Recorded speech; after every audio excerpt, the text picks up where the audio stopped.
All right, we've been gossiping backstage, but we're not going to talk about that. So let's get started. I was just... Kara, thank you for having me. No problem, anytime. I have so many questions, Michael. Let's begin with how you started this, because I think most people don't realize your history and when you acquired those hip glasses and slow-moving voice. But let's talk about before that. Let's talk about before that, when you started off. Yeah, first of all, I acquired the glasses a long time ago, and they're kind of falling apart. Right. Okay. Inside. Right. Anyway. How did I? One more time. Okay. Let's talk about your history. You have been a reporter for most of your career. Yes, Talk about all of my career. How did you get to that, and you were in politics? I mean, I've been a reporter since I was in high school. Okay. I have always wanted to work at a newspaper, and I always have worked at a newspaper. I've had the most single-track career of anybody I know. And that started because I delivered a newspaper when I was in middle school. I actually delivered a newspaper with my sister. Okay. And it was the New Haven Register. Okay. Paper that's fallen on pretty hard times. And every weekday at 6 a.m. we delivered this newspaper, and it was a family project. My parents had a Subaru station wagon, as people do in Connecticut. Yeah, okay. And we would put the paper together on Sundays and actually deliver it out of the hatchback, open door of the station wagon, kind of crawling along the streets, and we'd get the paper and we'd deliver it. And I became entranced by newspapers, even the New Haven Register, which is not an especially good newspaper. I just loved cracking open the newspaper. A physical newspaper. The smell, it was tactile. Yeah. It was tactile, it was invigorating to literally deliver the news. And I was hooked really early. And a big moment in my life was the day that my mother started subscribing to the New York Times. I say my mother because my father still doesn't really like the New York Times. Right. Sometimes he's a Fox News watcher, and he really objects. He really objects to the op-ed. My mother's a Fox News lover. And does not. Nothing wrong with Fox News. I'm just saying that it's I mean, that's a whole other discussion. But but the point is, he calls me. He says, Mike, I don't understand what Krugman's saying. I don't, so that's the kind, and he thinks that that's the New York Times, which is a whole other complicated issue of op-ed versus news. But anyway, the Times becomes very important to my career as just a young reader. Right. I'm delivering the Register, but I'm reading the Times. I'm cheating on the Register. And then... What did you like at the Times when you were, what did you read? What inspired you? I loved everything about it. I loved the fonts. I love the little lines. I even love I got obsessed with the smallest elements of it. Right. Remember the sort of Christmas Day, remember the neediest banner across the top? Not even slightly. Not even slightly. So when I got into high school, my best friend and I... So wait, you're talking about everything but the actual news, but go ahead. No, I loved the story. But I really even loved all the ornamentation and the architecture of it. I was deep in. Of course, I take for granted I loved the way stories were being told. I love the great features. I love my friends and I at the Times jokingly call the old suitcase leads, where you have 6 clauses and 75 words, everything you can stuff into a suitcase. Right. And you sort of learned how to think and write through reading these big, wonderful New York Times sweeping assessments of the news. And in high school, I actually started an underground newspaper with my best friend at the time, Ross Douthit, who's now a columnist. We went to high school together. And we borrowed every single element of the Times in our little fake underground newspaper. Everything. What was it called? Fake underground newspaper? It was called La Verite. What? The truth, La Verite. I know what it means. Oh, yes, good. Well, of course you do. You never know Latin. It was more like a what, you've got to be kidding me. But, okay. But yeah. So La Verite, and we were very self-serious young men. What truth did you bring to your high school? In French, en français. Yes. The funny thing about it is we didn't always bring the truth. Right. We didn't really know what we were doing. There would be investigations we would do that were not always so investigative. Like what? So this sounds so goofy, but neither Ross nor I were especially popular, attractive, or physically. I literally can't imagine mine with running La Verite, but go ahead. So one of the first big investigations we did was about athletes who were being recruited for the Hamden Hall Country Day School basketball team and soccer team, and were they meeting the standards of admissions? Oh. And which is what 2 nerdy, concavely skinny, guys investigate. Wow. And That's like the plot of a Michael Lewis book, but go ahead. And we did things like, La Verite has learned. Has learned, right. But we would borrow all the little lines and I was so obsessed with making sure that the fonts and everything looked just like the Times in our little 8.5 by 11 broadsheet La Verite. Right. So it was very successful. I think we had about 120 copies a week. Every couple. So you worked on it all the time. Yeah, well, we also ran the regular newspaper. Oh. So it was ridiculous. I mean, we ran the official high school newspaper, and then we ran the underground newspaper too. And then, of course, this is how egomaniacal we were. We would actually have spats created between the two newspapers, and we would cover them in the newspapers, even though we were the two newspapers. So. Did you have a different name? No, we were anonymous in the underground newspaper. Yeah, like Michelle Barbaro. No names.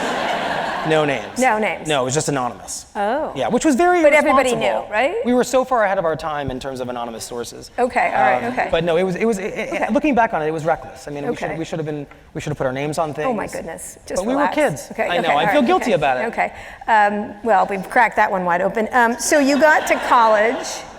I did get to college. Okay, and you left behind La Verite in your high school newspaper. Yeah. Same thing.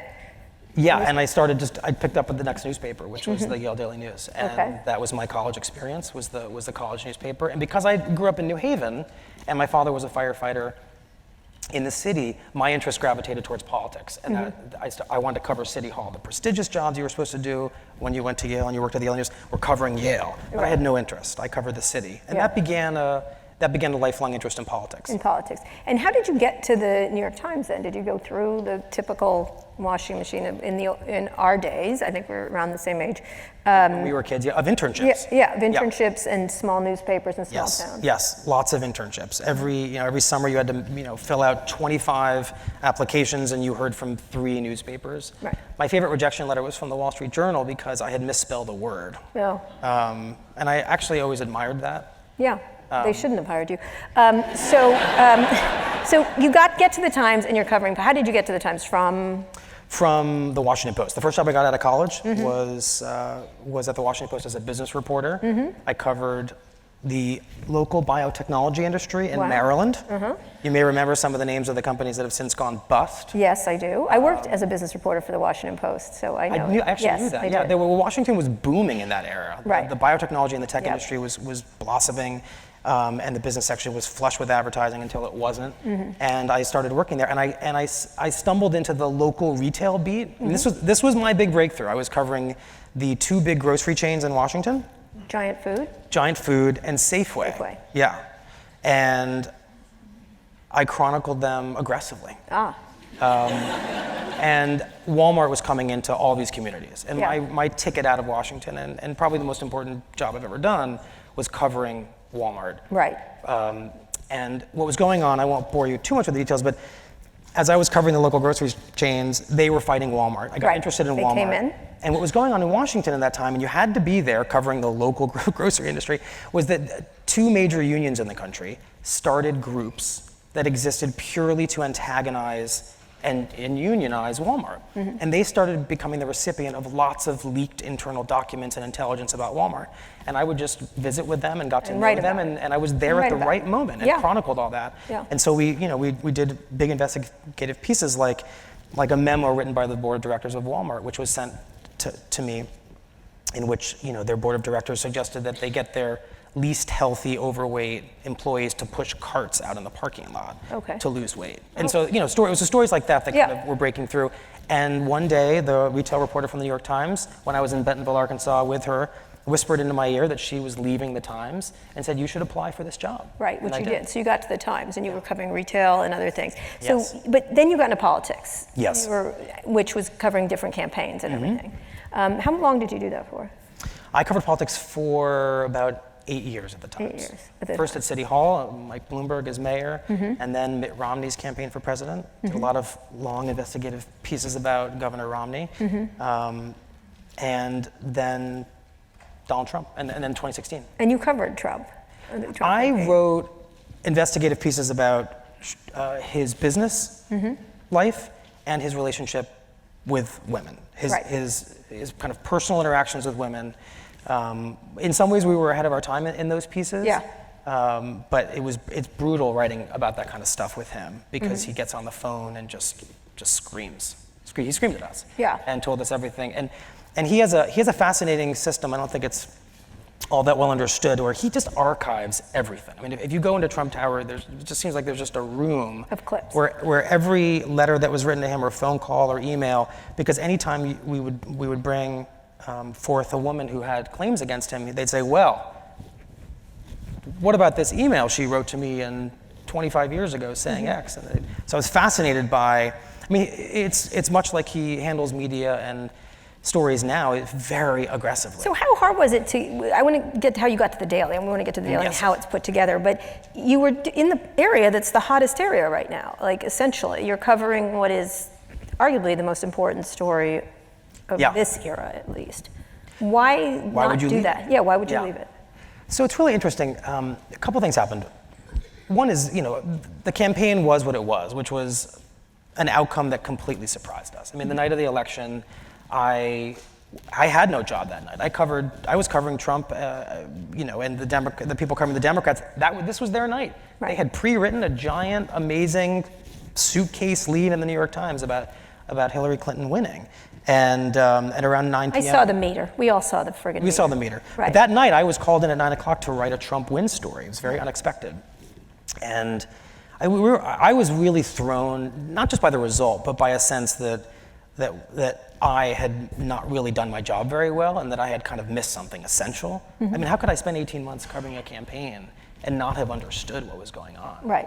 And that was a real wake-up call for me. And it was after the campaign, I sort of didn't want to go. The feeling across the country, yeah, or a lot of it. Misunderstanding that's the basic dynamics of the election. Yeah, and not being journalistically on top of it as much as I wish. Yeah, it was an interesting dynamic with the reporters. I remember when he first announced, I was at a dinner party in Washington, D.C., and it was a lot of campaign journalists were there. And he had just announced, and I was like, God, he's an interesting candidate, isn't he?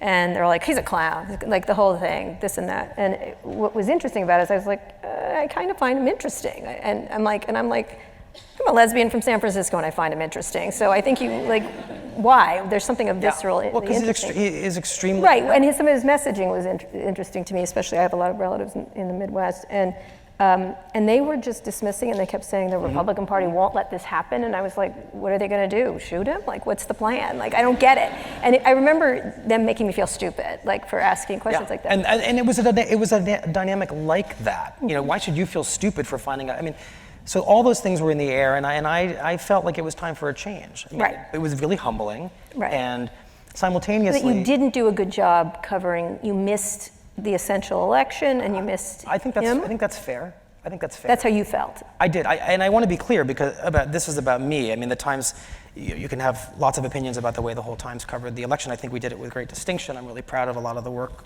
I did and everybody else I work with did. Just myself, I felt this deep kind of sense of alienation from my own work, and what should I be doing next? And it was during this period that I had been part-time hosting a podcast about the campaign called The Run-Up.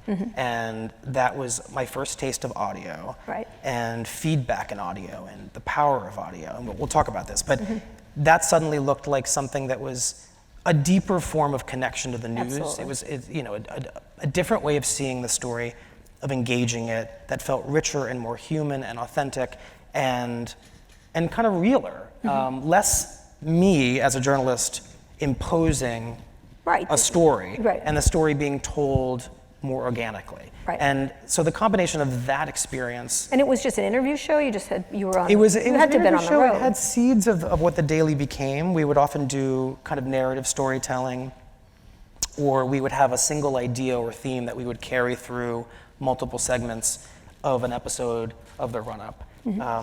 And we started to tap into this vast resource of the New York Times newsroom and found out that people like Maggie Haberman and Pat Healy and Nick Confessori and Glenn Thrush, they were really compelling, right. That people wanted to hear from them. So there were lots of epiphanies along the way. So the combination of feeling pretty unsettled and humbled by the election and finding that audio was really powerful meant that. And you had done no audio before. I had done no audio, no. And I don't really listen to podcasts other than You know, I mean, I do now. Other than to yours every day, you listen to your. I really do listen to the Daily every day. Oh, do you? Yeah, and I do listen to other podcasts now. Yeah. But I get teased a lot by the people on the Daily team by how little. I mean, in audio, everyone knows episodes of This American Life. Yeah. And Reply All, and they can sort of talk about them with great effect. I mean, the way we talk about episodes of I would talk about episodes of The Sopranos or Seinfeld or whatever, or Mad Men, and I couldn't engage in that conversation with them. Right. But you find yourself fascinating. Oh yeah. Good. So you started to do the thing. Oh, there's so many more to come. I just think of them right off the top of my head. It comes so naturally. It really does. So you started to do the run-up. How did it shift into the Daily? What was the thinking? Because this has been the most important product from the New York Times, I think. Most innovative. Well, it certainly you, feels like it. Well, once the run-up needed to end, because you can't be the run-up to something once it's happened. It ran. It upped and it ran and it was out. And Trump's victory, without Donald Trump winning this election, I don't know that you have the Daily, because the world suddenly looked incredibly confusing and complicated and in need of a lot of explanation and new forms of storytelling. And once he won, and we had this like 3-month period, and we decided the run-up needed to go away, the people behind the run-up and the executive producer of New York Times Audio, Lisa Tobin, decided that maybe we should have a daily show. I mean, we're a daily newspaper. Could we make a daily audio show? Right. No one had ever made a daily, short-form, on-demand podcast show before. Right. I mean, there's of course Morning Edition and All Things Considered, and there's great podcasts out there. And she proposed the question: could we do this every day? Right. And because I'd been hosting the run-up, she and the editors. Was that daily? No, that was twice a week. Twice a week. She said, would you think about doing this? And I played coy and pretended I'm not sure, but I really wanted to do it. But you didn't want to cover, So you didn't want to go into politics at all. You didn't want to go to the White House or. I didn't, and partly because of that sense of kind of alienation from the print storytelling that I started to feel. I felt it was time to do something else. So the transition from writing to doing this, so you started, how did you develop your audio skills, and what was the thinking behind the original Daily? Because it really clicked immediately with people. Yeah. Why do you think that is? And talk about how you put it together. Sure. I guess I should talk a little bit about kind of what the idea of the Daily is, because we spent a lot of time workshopping the Daily and figuring out what it should sound like and what it should be. And we came up with this idea that there exists already a lot of great narrative audio storytelling. And by that I mean This American Life. 1 hour, an amazing long story, something that feels like a documentary in audio form. And there exists lots of short form news. And our idea was to just marry these two things. Why can't the news feel like narrative story? Right, but in a short form. And when we say narrative and news, what we mean is that you're not just going to give the news up front and talk about it for 15 or 20 minutes. Right. You're going to treat the news, because all great stories have a narrative arc to them, with the idea that there's suspense. So what are you going to tell people at the start of a story versus the end? Where's the epiphany? Where's the emotional kind of like moment in the piece? And we spent a lot of time fleshing that out. And the fact that Donald Trump was suddenly about to be our president meant that there were going to be lots of big, complicated stories to dissect. Right. And so but that's how we constructed it. Off the news was a critical element. It had to be off the news. And not a read it and then discuss it kind of thing. Yes, and not just taking a print story and making it an audio Which story. often is done. Which is often done. So one of the, we called ourselves an audio first show. I don't know, I never understood what that meant, but now I do. Sounds good, yeah. It sounds great, yeah. Which is, journalists who come on the Daily don't refer to a story. Right. They don't say, well, as I said in my story, because it's an audio show. So they're telling a story in audio form. And it took us a while to train our colleagues to tell stories on the Daily. You use Times journalists, not always. We almost exclusively use Times journalists and real people. You bring in the people that were in the story. Yeah, we bring in the characters in the story. And so it took us a while, because guests would come on the show and we would have this great script that we had developed, and they would just vomit out the story in one answer. Right. And we have to roll that back. We have to try that again. We have to and it took us a while to train both ourselves and the guests The tell journalists of stories. The Times. The journalists of the Times. Yes. Is there, so as you're doing this, you also developed a style that people, when I went out on Twitter and I said, what questions do you have for Michael Barbaro? And they were all like, the voice. I need to understand what the hell he's doing with that voice. Some were nicer than others. Yeah. But it's why Twitter. For example, why does it seem sometimes like there are gaps in the question? Yes, exactly. Yeah. Yes. Yeah. Did you work on that in front of the mirror? What No. was the deal? Are you trying to That's do an just Ira how- Glass or an NPR? I'm formulating a question in my head. Right. And So that's you're how just it sounds. so you're just slow? Like, Apparently. yeah. Yeah. So, but were you actually doing? Come on. Do what? Just between us, the voice thing you did on purpose, right, or not? No, I just did that. There's a lot of things going on in the middle of a daily interview. Yeah. One is, for example, we're all working in a Google Doc. Right. The show does not get made without Google Docs. So Right. this is like a deep shout out to Google Right. for the Google Doc. And Yeah, they need it. They're they such need a it. tough They're business.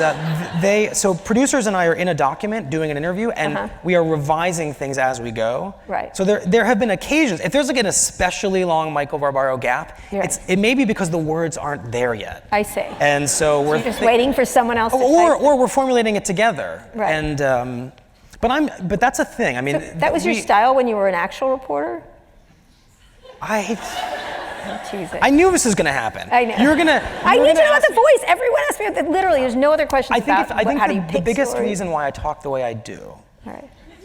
is because of my grandfather. All right. Who, when I was young, would critique any of the words that lots of people use, and he just knocked it out of my vocabulary. So instead of doing those things when there's a gap, which is a very natural To human say condition, like or I don't say anything, and so there are gaps. Wow. Because he somewhat traumatically would interject anytime. When we were kids, it was It's childhood trauma. yeah. All right, good. So Okay. I would say Kara, he'd say like what? What's going? And it went away. Wow. So I don't use any of those. That and I makes think Christmas that's fun or whatever. You could have gone silent, but you didn't, right? I could have just gone mute. Mute, right? Yeah. Exactly. So you developed that, and it's your style. It's your style. It really is an interesting style. I mean, I find it both intriguing at the same time. Every now and then, I'm like, land it, Michael. Yeah, say it. Like, that's So, my can I tell you my which grandmother used to say that. Land Say it. it. Land it. Land Say it, it. Kara. Right now. Land it. I mean, the other thing is I'm a pretty cautious. I'm sort of a cautious person. Right. You are not. No, I'm not. And so there's a lot of anxiety and sometimes in what I'm asking. Am I asking it right? I mean, the James Comey interview was like the scariest thing I ever did.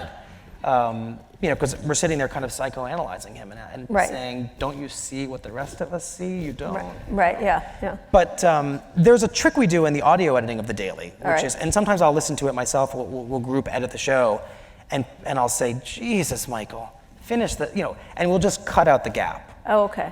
In our Google Docs, there's a word we use when I'm going on, tighten. Tighten. And so some of the tight. dead air just comes out and Yeah. speeds up. All right. So let's talk about selection, story selection. One of the things we were talking backstage is that, like, if Trump does a tweet, which seems to be every 5 seconds, you don't do that story. We don't do the Trump tweet story because there's no narrative tension. There's just nothing to say for 25 minutes about a tweet that the president sends. And also, I'm really allergic to coverage of things that are deliberately provocative. If the president's going to go on Twitter and write something that's meant to provoke, Because he never does that. then that's like a great cable news segment. Right. But for us, we want to tell a story with an idea and a character and an emotional journey. And tweets don't have those. Right. So I mean, what by does? definition.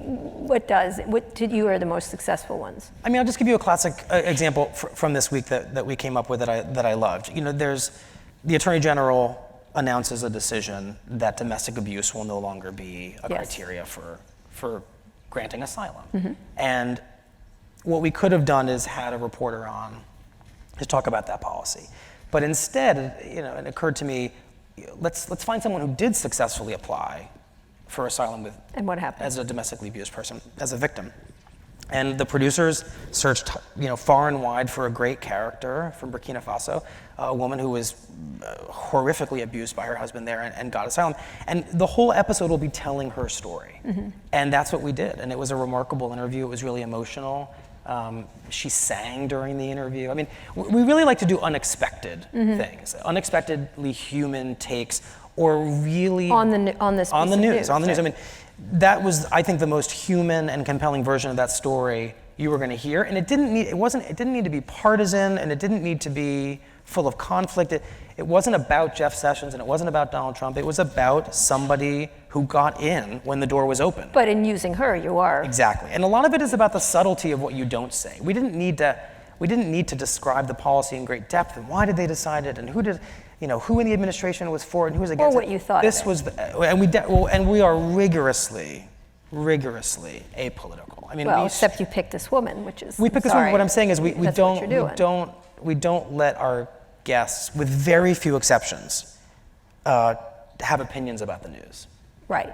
You're just the telling your occasional story. exception is, when a columnist like Nick Kristof, who knows the story of North Korea so well, comes on. Yeah. He's a columnist. Right. But we're really sparing about that. And in fact, I mean, we did that episode and asked ourselves, like, well, that was a break from what we normally do. And Right. I wonder, I mean, we can ask you guys what you think about it, but in that case, you interviewed her and not Jeff Sessions. Yes, or a reporter, yeah. Right. Yes. But and that's a different opinion. You could have gotten an opinion of things. we could. It's great. And we could have interviewed somebody who had fraudulently claimed that they had suffered domestic abuse, because that's the argument on the other side. Right. And actually, we're going to revisit the subject because we want to better understand: is there a problem with people claiming Right. causes for asylum that aren't So, happening? do you consider yourself a news reporter now, or because you do take news and then add to it?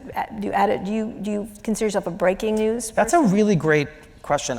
Sometimes I wonder. I ask myself that question: Am I a reporter right now? What am I? Am I a host? Am I a reporter? I don't know. You must answer that yourself. I actually don't have a great. I don't have a great answer to it. What do you think you are? Besides one of people's most sexiest man Yeah, alive. exactly, right? That tells you everything you need to know about how generous that list is. Well, also Travis Kalanick from Uber was on it, but go ahead. I see where you're going. Yeah. This sounds kind of like an inflated allegiance to the Times, but I think of the Daily and I think of my role as kind of curating the best storytelling at the paper and bringing it to life in this new medium. And we didn't talk a lot about this, and we can talk about it in the Q&A, but Times reporters who come on the Daily get such a higher volume of feedback. Yeah. And connect so much more Absolutely. richly to listeners than print stories. I mean, it's just the way it is. I think absolutely. That- Audio is the most powerful thing. It's just the most powerful thing. Because Why you do you really, think that is? We had another event with Michael, and the fan base is crazy. Why is audio so special? Mine is too. It's strange. It's a different relationship. People like hug you and want to, and I'm sure you get it like all the time. Hugs? No, but I mean, yes, you might. I get hugs. I don't seek them out in any way. But why do you think of that connect? How do you look at that connection? Not just you, but the reporters that are on it. Yeah, I think there's something about hearing a voice and having that voice be stripped of visual elements. I mean, when I see an image, I make lots of judgments about, looks, and the bright, shiny object stuff gets very distracting.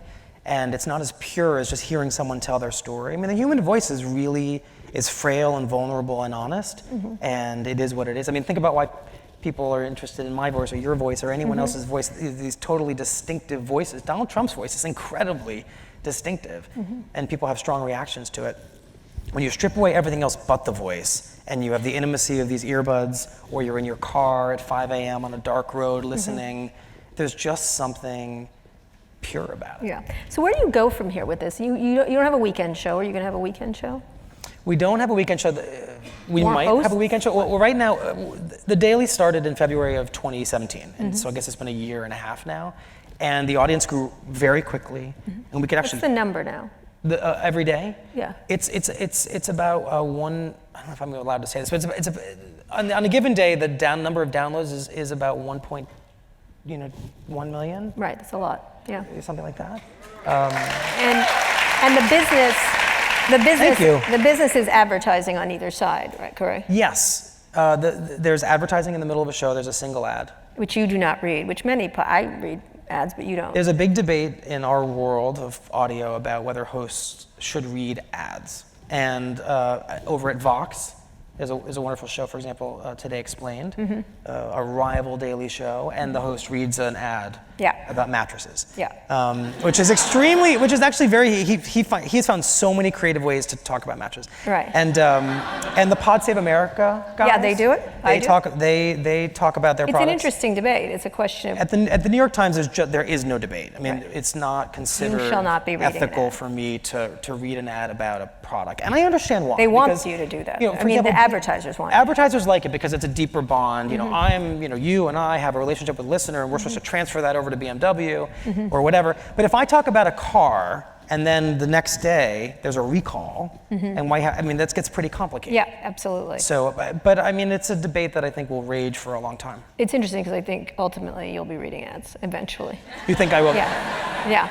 And I know that, but it's an interesting time. It's an interesting time. Let's just say, So what about the weekend daily? Yes? No? No. We talked about this idea of a weekend show. The reality is that the daily takes a lot out of everybody involved in it. You guys work like it's a crazy. crusher. Yeah. And we can talk a little bit about the actual schedule, but what we have decided the future of the daily involves kind of curated miniseries shows like Caliphate, which is an extraordinary show about ISIS. I hope you guys have listened to it. These are short series. It's really great. It's by?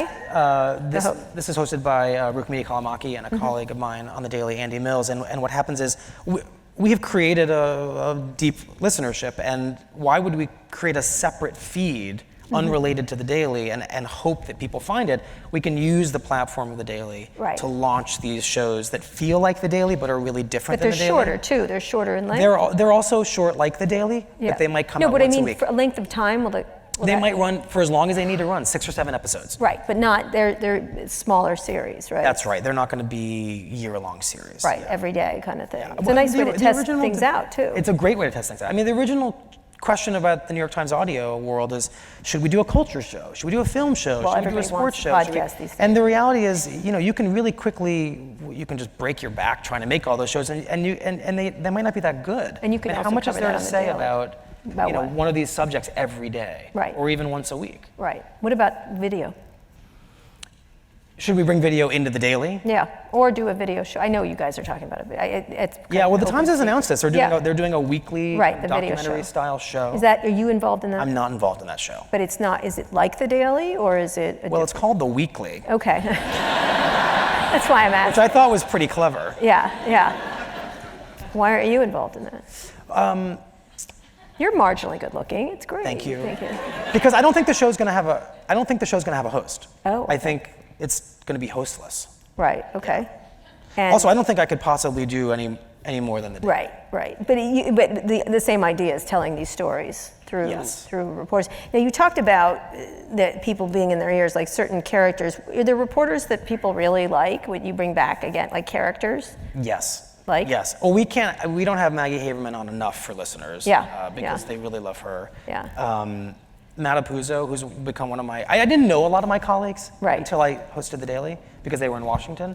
But Matapuzzo he's the most generous, Why does amazing he like storyteller. To listeners? Because he has a huge energy and he's really playful. And one of the things we decided to do very early on when we made the show was to keep some of these spontaneous moments between the people on the show. Right. There was an episode where Maggie didn't know we were recording her singing.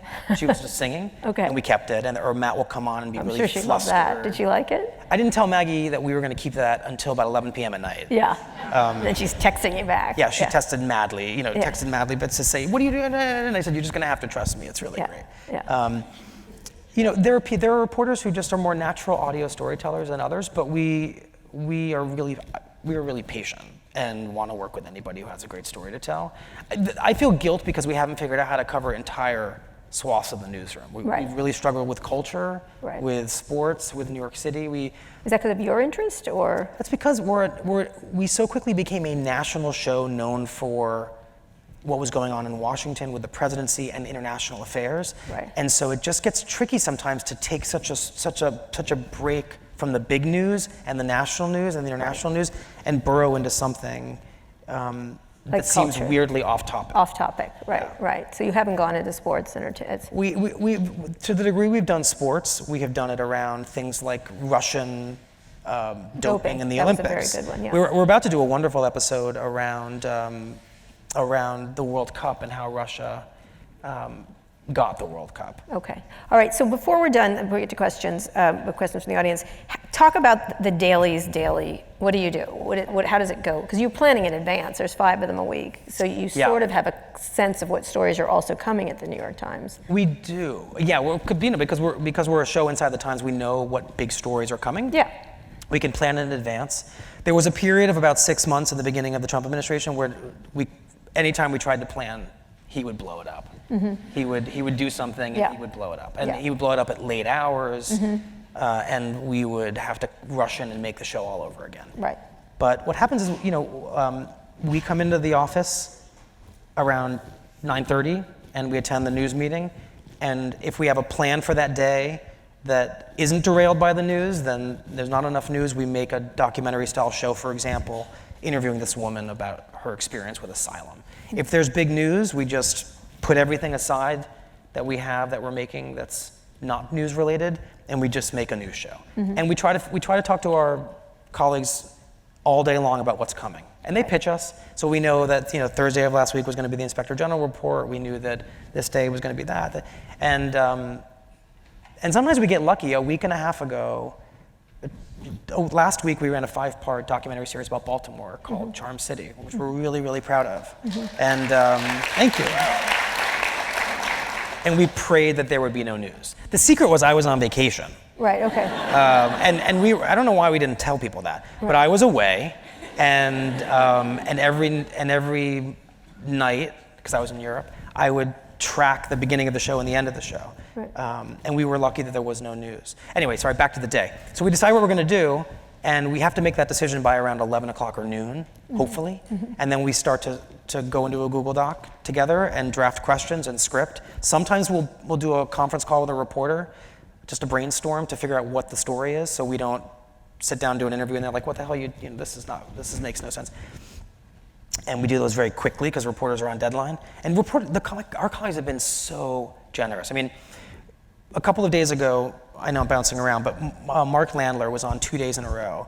We were interviewing him at 3 a.m. in Singapore, and he couldn't have been more delightful. And it blows my mind how willing reporters are to accommodate us. Peter Baker's our White House correspondent. He was on vacation in California when we needed him, and he just made time in a hotel room to talk to us, which was extraordinary. We try to record by 2 or 3 in the afternoon, and then it's done. And then that's in some sense the easy part. I mean, the hard part is that then producers start building the show. They're getting tape, music, sound, cutting it, and then introducing all that tape, and then the show's being edited anywhere. The final editing of the show is being done anywhere between 10 and 2 in the morning. By someone who's working on it. By an editor. Do you get to hear the last one? I don't hear the end of the show. In the beginning we did. In the beginning there were just 4 of us on this team. Now we're 10. We all listened every night to every episode because we didn't know what we were making. We were trying to figure it out. Right. So we'd all be in the office till 2 or 3 in the morning. And is there any thoughts for another host? Sorry, I'm not trying to shove you out of your job. So the central flaw of The Daily, is Michael from my perspective, is that there's one host. Right. And I don't know how that has sustained itself, except that it has, that it's the last kind of problem we have to solve. We needed to ramp up our staffing, we needed to get bigger so that we could sustainably make the show 5 days a week. And the last thing we have to solve is the kind of second host, guest host issue. Right, where you have it in, yeah. Yeah, I think that would be a great thing to do. You're not scalable, they say in Silicon Valley. Yeah, I'm one person. Yeah, absolutely. All right, let's get some questions. For both of you, which do you prefer, hosting your podcast or reporting and writing? I say these days, the podcast.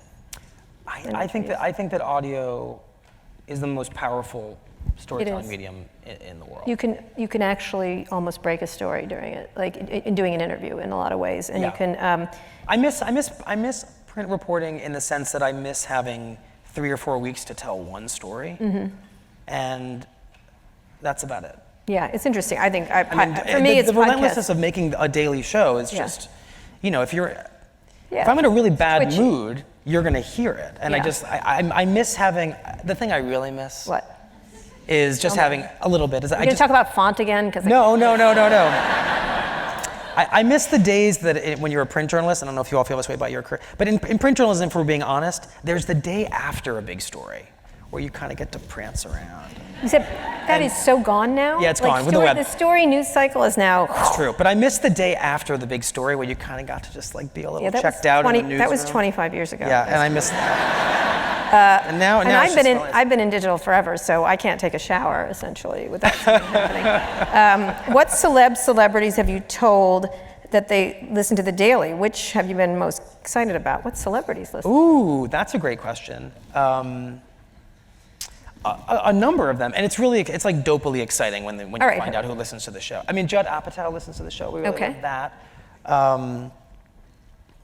A lot of politicians listen to the show. Now I'm trying to think of all the names. I'm actually really bad at celebrities. Right. But we have a little Google Doc of the celebrities we've heard have listened to the show. All right. We just keep it. Because not like you're paying attention. No, we don't pay any attention to it at all. Is there one you would love to listen to the show?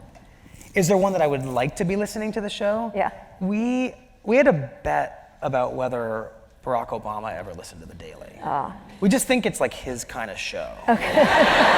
In terms of like it being like a thoughtful, So he's sitting there playing basketball or doing some cool jam thing and going, Michael, his voice is really slow. His voice is really slow. Oh my God, I know, I interviewed him, it was exhausting. I once leaned into... it's the same thing. No. I mean, I'm not comparing myself to Barack Obama. I leaned in before the interview because I had a shorter amount of time, and I said, you talk in paragraphs, and it's not going to work for me.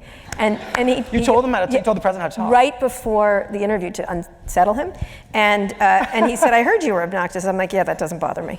So it worked. Obnoxious is kind of your brand. It is, and it's worked for me, and I've done rather well. So how do you, but any other celebrities? So Barack Obama's your... I'm embarrassed to say I don't remember, I'm being put on the spot and it's not coming to me. I'm gonna see if I find out if he listens to it, okay? I'm gonna try to find out for you. That would be great. I just recently got a note that Warren Buffett likes mine, so I'm very, because he's now interested in tech. How do you like that? I do, I'm gonna go have lunch with him, I think, about it. Because he's into tech these days. How do you decide what to include in the show when there's so much news every day? We just talked about that. We just did talk about that. I mean, you have 2 stories, like DACA today. You have 1 million stories today. Yeah, today is a Thursday, so today's a Friday, so we luckily don't have to make a show. Right. Actually, the hardest days are Mondays. Right. Because there's been 3 days, and a lot of news has transpired, and oftentimes it feels stale. And also Monday is a day we like to put out a show that's a little more of a documentary feature show, because we've had a whole week to think about what to make. So we have a wonderful show coming up from. So if you have like DACA and Korea, how do you pick? Sometimes it's can we get a great guest? And is there sound? I mean, we are a show. Yeah, that's true. We're a show in audio. So if there's if it's a competition, the victorious episode will be an episode whose subject involves a ton of sound. I mean, we're such geeks at The Daily. We love Senate hearings. We love congressional hearings. Because there's a beginning and an end, and there's tons of sound. Yeah. And you can have one of our colleagues come in and kind of narrate it. Right. And up will come the sound, and the sound will come down, and the characters will come in and out. And I mean, we did 2 episodes around Mark Zuckerberg's. Yeah, you did with Kevin Roos. With Kevin Roos around his testimony in front of the Senate and the House, because it was such great sound. I mean, he's sound. Wow. Okay. You don't think so? Senator, we do not sell your information, but they let him keep saying that. Mm-hmm. And didn't question him. I love that. He's selling your information, just so you know, in a different way. I did like that. I liked those shows. I thought it was a really good explainer of what was going on. I think a lot of people thought he did well. Everyone's like, oh, he did okay, because he didn't melt, apparently. And I'm the one who made him melt the first time, so I was sort of... So you've seen the melt. I've seen the melt, but I thought it was because the bar was so low. They were terrible. Mm-hmm. They were just terrible. Our elected officials know nothing about anything. About that, at least, for sure. So what is your typical day? We talked about that, but what time do you wake up? What time do you go to bed? That's a little personal. So people think we make the show overnight. We really don't. We finish the show in the early evening, unless it's really late breaking news. Very rare exceptions. I go to bed at midnight or Right. 1 in the morning Right. these days. Yeah. And I get up at 7 or 8 in the morning. An example where that wasn't true and kind of sucked was earlier this week because of the time difference with North Trump Korea. and Singapore. Right. I was up at 4 a.m. because that's when President Trump was talking and we needed to update the show. Yeah, well, this is a good one. Do you find that print journalists look down on you now? No way, print journalists are at the bottom now, sorry. Right? I'm sorry. Go ahead, you answer in your own. No, I don't know how to top that answer. No, they want to be on your show, right? I think print journalists at the Times, yes, they want to be on the Daily. They want their story to be on the Daily because they want a new way to tell the story. Yeah. And a lot of them love the challenge. One of the highest compliments my colleagues pay to the Daily is, I feel like I understand my story better now because I've been on the show. I've thought about it differently, and I'm going to tell it better in the paper now. Right, and everybody wants a podcast. Everybody wants. Everybody wants a podcast. Yeah, and there are a lot of podcasts out there. There are, but there's not a lot of as good. There's a lot, but there's still the good ones really do stand out in a lot of ways. But everyone does. It's like everyone has a Netflix show. So how do you decide what else Do you have a Netflix show? Not yet. Maybe. I'm in discussions. I could be. Everyone has a Netflix show. It wouldn't be that hard. I think Oprah just got one. No, the Apple show. She got an Apple show today. Oh. I think. Yeah. Oprah. Yeah. Oprah has, by the way, any given day, I do look at the charts, the podcast charts, once in a while. And I love when Oprah just does something, it just flies to the top. Yeah. She's God. Well, she's got some attributes, yeah, for sure. She's fantastic. What are you talking about? She's the best thing ever. She probably has a podcast. I don't know. She does. How do you decide what else we need to know today? You kind of answered that one. Oh, that's the headline. Yeah, that's yes. the headline. How do we decide, here's what else you need to know today? It's the great stories of the day that we didn't have time to tell. And also, is there sound? If there's no sound, then Just doesn't forget it. Right? Yeah, we'll do it, but it's really annoying. I actually love the headlines at the end of the show as much as anything we do. I just really love them. And I will spend a huge amount of time searching for the audio required to do it, and I write them, and I find the audio, and I listen, and I log it, and I love it. I mean, I think it's a quirky little thing we do at the end of a show, and I love hunting around for the great tape that we use. Cool. What issue do you believe deserves more airtime from the media but is going largely ignored with Trump talk, I guess, Trump talk? Yeah, because he sucks up a lot of oxygen. Yeah. International affairs. I mean, And carbon monoxide. The Daily wishes we could be more internationally focused, but it's hard because there's so much domestic news and it's so compelling. Yeah. So I would like us to do, I think we're going to eventually do a long series of stories about China and China's place in the world.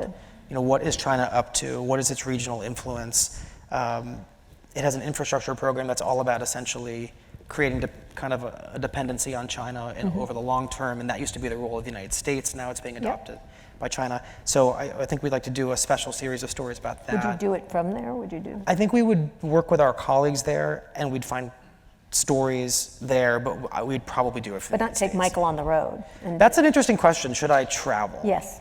It's just hard logistically to make the Daily from the road. Although we literally just made an episode from inside a cab. So? Taxi cab. Okay. With a taxi driver. All right. So you could. So we could. Yeah, I think traveling would be fascinating. Good You parts think of the we country. should? Oh, no, I've said this to you. I think I yelled it to you at the South. Get out of the studio. Get out of the studio. I think I did scream at you over a drink at South by Southwest because I think it's interesting for people to see how it's. Ira Glass does it. Lots of the NPR shows do it. They do. Yeah. I get nervous about making sure we would have the right studio set up and the right logistics. Because you're a sound geek, as you've told us. Yeah, exactly. All right, it's interesting how the Daily takes a more storytelling conversational format when other news briefing podcasts are more newsroom style. Was that part of the strategy? You did talk about this. And did it happen organically from the type of pieces you were covering? Yeah, I mean, we wanted it to be real and not like an anchor. Right. And that's why when we started the show, we kept a lot of these quirky little tidbits because we wanted reporters to be real. We wanted me to be real. And so we just said, this is not going to be a voice of God show, and I'm not going to narrate anything. If you listen carefully, one of the quirky things about the Daily is I don't ever, by and large, tell a story on the Daily. The story is told through the questions. Right. So the questions have to contain the right information so that you are being told the story through pure question and answer, rather than me interjecting the way maybe an NPR host might, and telling the story in my own voice to fill in the gaps, which is why that Google Doc system we have is so important. I have to listen. If you listen carefully, there's no no kind of narration by me. If it's not in the question, it's not in the answer, it's not in the episode. I'd argue which puts a huge burden on the that you're questions. an essential element of it. There is an anchor element to it. Yes. Absolutely. One of my favorite interviews was the one with the coal miner where he turned things around on you and asked you if you ever visited a mine. Yep. How did that man in your interview make you rethink your role and responsibilities as a journalist? Did it influence how you reported future stories? Yeah, so this was an episode we did with a coal miner in, I think it was in Kentucky. Anyway, it was an interview that really threw me for all the reasons I talked about before, which was after the election feeling vulnerable. I think I successfully buried that for a while. And then we interviewed this coal miner, and the coal miner turned the questions around on me and he was somewhere else and you were interviewing him. He was on the phone at home with his voice literally full of black lung disease. You could hear him kind of heaving. And he was so proud of the work he did as a coal miner and the 4 children whose lives it had paid for, and opposed to the regulation of the Obama administration. He wanted to explain why he loved this industry, why he voted for Donald Trump. And he not only did he turn the questions around back on me, he did it with so much generosity and grace that I started to get very emotional. And I think it's because I felt that he had exposed this still kind of open wound of the election for me. And here was somebody who very much embodies the forces that elected Donald Trump, saying, "What do you really know, fancy boy New York Times podcast host?" Right. And I started to cry in the interview. You didn't want to see him in person, though. It's not that I didn't want to see him. Wouldn't that have been better, or it was fine? That's a great question. I don't think it would have been as emotional. I think it would have been a phone conversation. Yeah, just the pure phone conversation in the darkness of a studio made that very emotional for me. Yeah, Terry Gross does that. She doesn't. Yeah, she doesn't even want to see people in the next room. Right. No. Which is interesting. It's an interesting, because there is an intimacy to the interviews when you have the headphones on and everything else.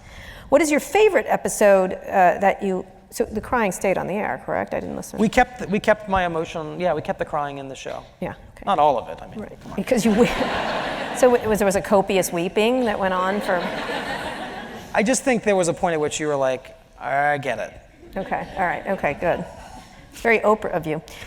What was your favorite episode? Actually, does she cry a lot? Yes, she does. What was your favorite episode that you have done, or what episode are you most proud of? That could be 2 different things. We're going to finish these questions. My favorite episode is a special episode we did about kids. It was the kids episode of the day. It was the first ever. It was about 2 girls. They are twins, and one of them is in the Boy Scouts, and one of them is in the Girl Scouts, which is, of course, pretty complicated because they're both girls. But they have an incredible set of parents who raise them to be very independent-minded. And when the Boy Scouts changed the rules and said girls could come in, she was ahead of her time, and she had already joined the local Boy Scouts troop. And she talked about what the response was from her sister and her parents and her friends and her family. And I just thought it was the rigor and the narrative storytelling of the Daily applied to children. And I interviewed these 2 sisters together and separately and interviewed their friends. And I thought it was just beautiful the way it came together. All right. The episode I'm probably most proud of is one we did about the worker in a steel plant. It was a woman named Shannon, and it was just an absolutely stunningly beautiful story that made me and everybody else on the team cry. Just hearing her tell the story of what it really means to be left out of this economy and to lose your job. This is a company that was moved to Mexico. President Trump, in the campaign, claimed he was going to try to save the company and did not follow through. Yeah. And she believed so firmly that he was going to save the company. Yeah. And just that story was remarkable. More crying. More crying. If you listen to the Daily 5 days a week, well, let me. You're probably going to cry. All right, obsessed fan, but sometimes a week of episodes leaves me depressed. What do you think of doing more feel-good stories? Yeah, to counteract the bad. Yeah. It feels almost like. Have you ever gone to TED? TED Talks? Yeah. I know. Some of them, if you go to it, it's like, I got to get off this planet immediately. Because they're downers? They are. They're just, oh, God. We hear that a Cities lot. aren't gonna work. People want happy news. One of the great pieces of advice we got from an editor when we started the show was just remember that people want good news sometimes. And we have not really. You haven't provided that for them. I'll give you an example. Sometimes we end the show with headlines that are about news from outer space, like twice or three times. Like, a satellite, was let go and it flew off, and we'll end it with some fun music or something. And we'll do things like that are Yeah, that doesn't make me feel better about after the coal miner.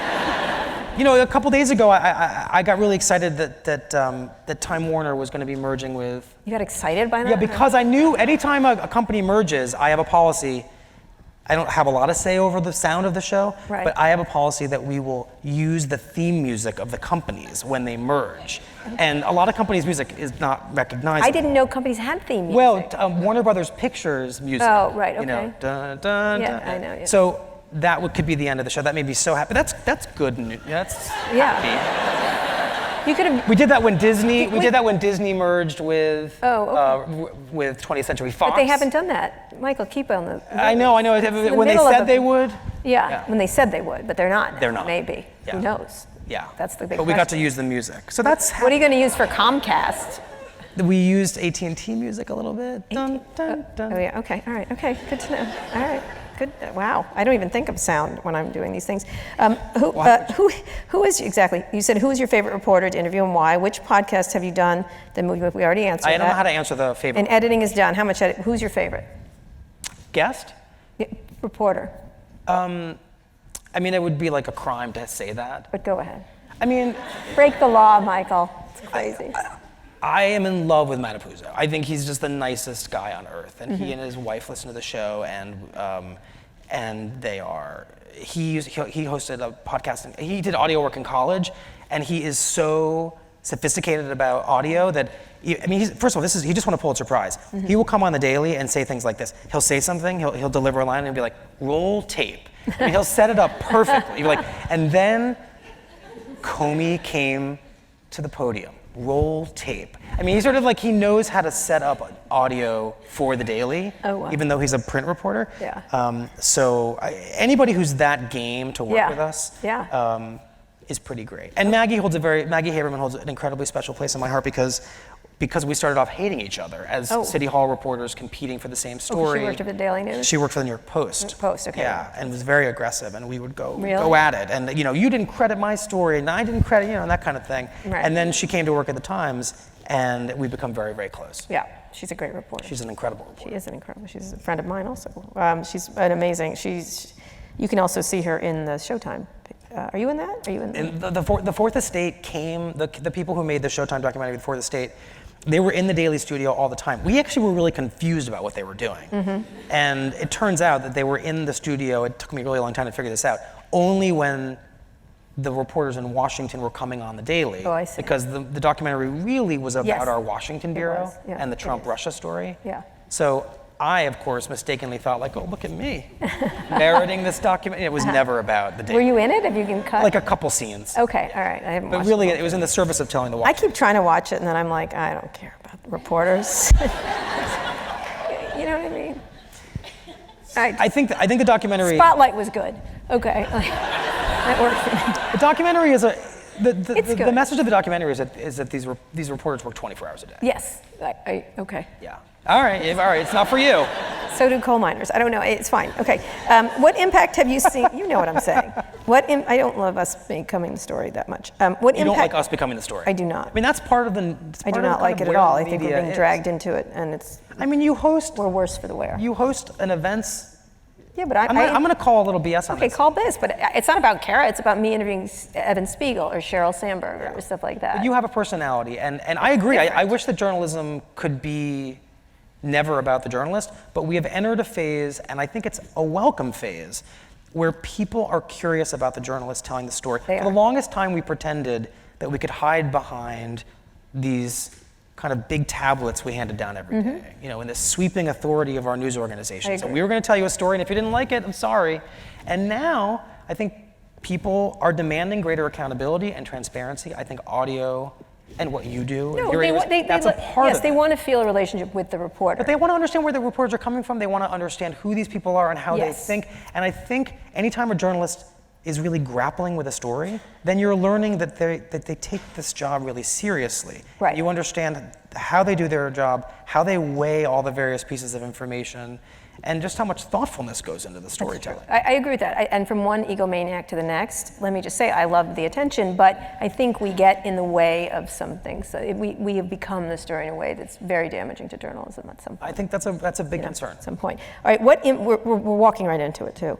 What impact have you seen, or do you, let me give you an example. John, who wrote Bad Blood, a great book about the Theranos thing, he just did his work, and he got yelled at and screamed at by the Theranos people. Yep. And John, I can't remember. He has a French last name, and Yes, I'm not going to dare pronounce it, but I just bought his book. It's fantastic, but he just kept his head down and did the job and killed that company, essentially. What impact, and deservedly, what impact have you seen or do you foresee podcasts? There's only 2 quick questions. I know you have to get on a train. What impact have you seen or do you foresee podcasts having on an increasing stratification of American political identity? Will we see a resurgence of moderates Because or a of third podcasts. way? Yeah. I mean, that would be an interesting outcome. I think that podcasts are all about empathetic listening, and I think It's a really good way of putting it. that that shows like The Daily are about letting people into your lives. Journalists or the characters in the story. The Shannons or the Mariams. The woman from Burkina Faso who was abused by her husband, and it just inevitably engenders understanding and humanity in a way that I think the rest of journalism is still struggling with. Right. I mean, sometimes we'll grab a single character and quote out of a story and turn it into a 25-minute episode of The Daily, and the emotional impact will be so significant. much stronger, yeah. And so I think people who listen to podcasts are a breed of empathetic people, and I hope that because of all the nuance and complexity that we're introducing into storytelling, that we're introducing a positive new force into the It also shows people want substantive things. Yes, Which is a lie that they don't. In this twitchy Twitter, Yes. Facebook world, people want to understand. Yes, cable news is big. Since I started doing the, I used to spend, I don't have a television at the moment, but when I watched more television, I was less aware of how unnuanced cable news is. Yeah. And now because of The Daily, it just feels like Twitchy. night and day and weird to me. Along with Twitter and Twitter and social Yes. media. Although I find Twitter's a very powerful medium for those of us involved in The Daily, because it's such an early warning system that something is going on, Right. that a story is big, and that we should be paying attention to it. Yeah. And also, there's just a lot of audio on Twitter. There is. It's Yeah, very we can useful. literally find it and borrow it for The Daily. Yeah, it's a very useful cesspool. Sorry, that's what it is. But in any case, last question. Do either of you sleep? No. I a little more than I used to. More than I used to. Really? Yeah, because we've gotten to a point where we make the show a little earlier, and the final elements are done a little earlier. I sleep more than I used to. And then last question, what's next for you? What would you want to do if you weren't doing this? I want to host The Daily for a long while. I mean, I love making this show. I love the way it's helped me reimagine storytelling, and I'm struggling actually to understand if and when I would ever go back to writing again. At all? Yeah, If you had to and they grabbed The Daily from your hands. cold hands. Cold, yeah. Dead hands. Yeah, of course. I would Go back into journalism. Yes, that's a funny way of putting it. Go Yeah. back into journalism. Well, no, but you're doing journalism. But you know what I mean? Go back into. What are you saying? You know what I mean? Yeah, I'm nervous. I mean, I'm an anxious person by nature, but so I'm nervous that I don't remember how to do it. I've hardly written this year. I do only podcasts and events. It's interesting. It's an interesting reason, just because it's more satisfying. But I consider it journalism. Yeah, just I do the too. same. But anything else you would do? What would you see? Anything else? No, I really love this. I love this medium. I don't know where it goes. I mean, if you asked me 2 years ago, would I be doing this? Yeah, No. you were sitting there on the Trump train and thought you Yeah. were. Or you asked little Newham registered deliverer Michael Barbaro if he was going to back do to that this. adorable font-loving boy. Yeah. Anyway, thank you very much, Thank Michael you, Barbaro. Kara.